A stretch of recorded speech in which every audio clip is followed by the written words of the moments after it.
He was born to lead, but cast out by the very pride he once called family. Alone, wounded, and forgotten, he wandered the wilds with nothing left but his roar. Until one day, that roar was needed again. This is the story of exile, redemption, and the bond even blood cannot break. Once, his roar had rolled across the valley like thunder before a storm. Now, the only thing that echoed back was silence. The young lion stood alone on a sun-scorched ridge, the dry wind tugging at his ragged mane. Dust clung to his golden coat like a second skin. His ribs showed beneath his hide, sharp and lean from exile. Around him, the savannah stretched wide and endless, cracked open by drought, scarred by battles not his own. Once, he had dreamed of leading the pride. He had fought for it, boldly, perhaps foolishly, against his older brother.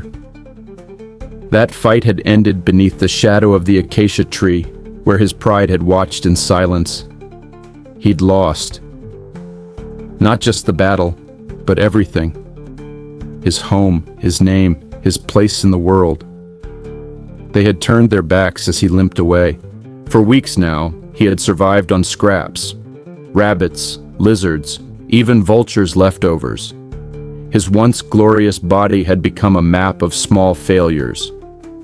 But worse than hunger was the sound he couldn't silence. The memory of the pride's evening roar, rolling through the twilight air like a song he was no longer allowed to sing. Until today, he had not answered it. But something was different. The air was strange, thick, metallic. The wind carried more than the scent of dust. It carried blood. He paused at a watering hole, still and brackish. The surface reflected the clouds, pregnant with storms that never came. A silence hummed across the grasslands, louder than any sound. And then, he heard it. Not the pride's usual chorus, but one broken. A roar, not strong, but hoarse, strained, familiar. His brother. The lion lifted his head and listened, and when he turned toward the distant roar, it wasn't for revenge. It was for something older, something deeper, something no exile could forget. Family. The journey back took a day. He moved like a ghost, through dried-out thorn brush, across plains trampled by elephants, over hills shadowed by vultures. The closer he came, the clearer the air smelled of blood, fear, and another scent. One he didn't recognize. A stranger. By twilight, he reached the outer rim of the pride's territory. He crouched low, watching. The den site had changed. What was once a place of strength now reeked of chaos. Lions were scattered. Lionesses standing guard around the cubs, their eyes wild with uncertainty. And in the center, struggling to remain upright, was the brother who had cast him out. The old king bled from the neck. Deep gouges lined his side. His mane was torn. Every breath rattled through him like dry leaves. He roared again, defiant, but it came out broken. And there, rising from the tall grass, was the rival. Massive, unscarred, younger, stronger, confident. He advanced like death with a heartbeat. No fear in his eyes, only certainty. The exile did not hesitate. He moved like lightning, muscles forgotten by time roaring back to life. He charged from the ridge, a streak of golden fury crashing into the rival, before he could reach the wounded king. Claws met flesh. Dust exploded. Roars cracked through the plains like lightning splitting stone. The rival was caught off guard. The exiled prince fought like an animal with nothing left to lose, because he didn't. Not a pride, not a crown, just memory and love. The battle was savage. The rival bit deep into his flank. The exile clawed across his eye. Blood painted the earth, and the lionesses gathered in stunned silence. Cubs hid behind rocks, their small hearts beating like drums. The rival lunged for the kill. But the exile rose. He rose from exile. With one final charge, he sank his teeth into the rival's throat and didn't let go. The rival thrashed, the exile held, until the invader fell still. The Savannah was silent again. The exile stood over the fallen challenger, blood dripping from his jaw, breath heaving like bellows. Around him, the pride watched. No roars, no cheers, just the wind returning to its song. He turned.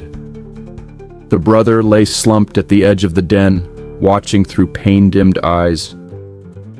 The exile approached, not as a conqueror, but as a son returning from war.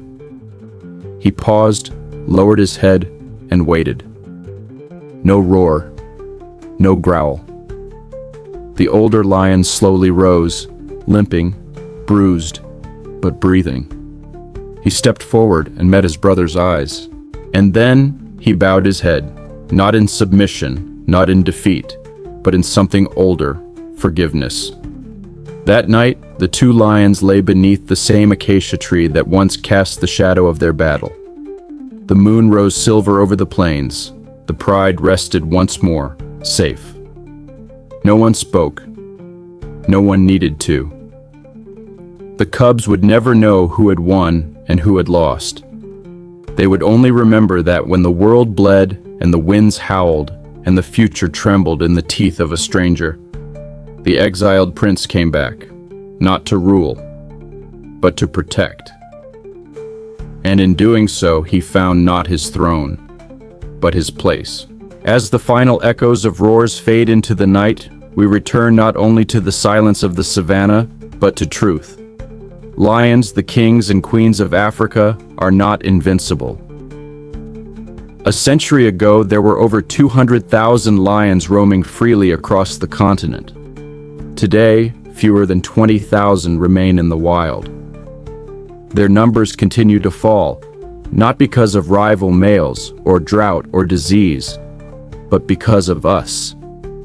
Habitat loss, illegal hunting, retaliatory killings, and the relentless expansion of humanity press against the last strongholds of these great predators. Once rulers of entire ecosystems, lions are now confined to shrinking fragments of wilderness.